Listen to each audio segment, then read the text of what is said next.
Hello guys, back to my channel. আমি একটি নতুন ভিডিও নিয়ে এসেছি। পেটিকোট কিভাবে কাটতে হয় তোমাদেরকে দেখাবো। পেটিকোটের মাপ হচ্ছে 48, কোমর লম্বা হচ্ছে 36। কিভাবে কাটিং করতে হয় তোমরা দেখলেই বুঝতে পারবে পেটিকোট কিভাবে তৈরি করতে হয় এবং কাটিং করতে হয়।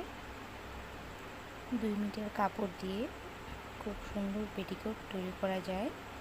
ভালো লাগলে লাইক, শেয়ার, কমেন্ট, সাবস্ক্রাইব করবে। এর পরের ভিডিওতে অনেক নিত্য নতুন কাটিং দেখানো হবে।